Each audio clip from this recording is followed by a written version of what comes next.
అందరికీ నమస్కారం. నేను మీ B V. Welcome to our channel. Prakasam జిల్లా కనిగిరిలో కనిగిరి శాసనసభ్యులు డాక్టర్ ముక్కు ఉగ్ర నరసింహారెడ్డి అభివృద్ధి పదాలలో కనిగిరి నియోజకవర్గాన్ని ముందుకు పరుగులు తీస్తున్నారు. దీనిలో భాగంగా ఎమ్మెల్యేగా బాధ్యతలు చేపట్టిన 15 రోజుల్లోపే మోడల్ స్కూలు రహదారి నిర్మాణం, మోడల్ స్కూల్ నుంచి శంఖవరం చింతలపాలెం మీదుగా కందుకూరు రోడ్డు, తుమ్మగుంట రోడ్డు అభివృద్ధికి ఆయన కంకణం కట్టుకున్నారు. ఈ సందర్భంగా స్థానిక తహసీల్దార్ కార్యాలయంలో రైతు బజార్కు శంకుస్థాపన, భూమి పూజ చేశారు.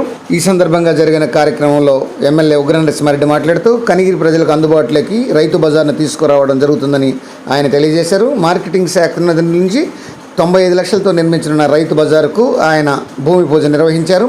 రైతులకు గిట్టుబాటు ధర లభించడంతో పాటు ప్రజలకు నాణ్యమైన కూరగాయలు దొరుకుతాయని ఆయన తెలియజేశారు. దళారులు లేకుండా రైతులు వ్యాపారాలు నిర్వహించుకునే అవకాశం ఉంటుందని అన్నారు. విజయదశమికి రైతు బజారు అందుబాటులోకి తీసుకొచ్చేలా నిర్మాణాలను వేగవంతం చేయాలని అధికారులకు ఉగ్ర ఆదేశించారు.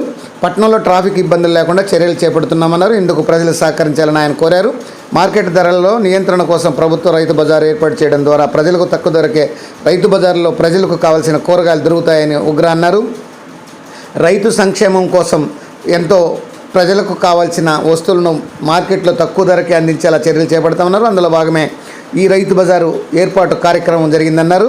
ప్రజలు ఈ అవకాశాన్ని వినియోగించుకోవాలని ఉగ్ర కోరారు. ఈ కార్యక్రమంలో ఏఎంసీ చైర్మన్ సల్మాన్ రాజుతో పాటు తెలుగుదేశం పార్టీ నాయకులు తమ్మినేని శ్రీనివాసరెడ్డి, షేక్ ఫిరోజ్, నంబుల వెంకటేశ్వరు, రాచమల్ల శ్రీనివాసరెడ్డి, నారపరెడ్డి శ్రీనివాసరెడ్డి, షేక్ అహ్మద్, ఐవి నారాయణ, జేవివి సద్గురుమూర్తి, కోట రమేష్, అత్యాల రవి, తమ్మినేని సురేందర్ రెడ్డి, తమ్మినేని వెంకటరెడ్డి, నారపరెడ్డి వెంకటరెడ్డి, కొట్టే ప్రసాద్, శ్రీను తదితరులు పాల్గొన్నారు.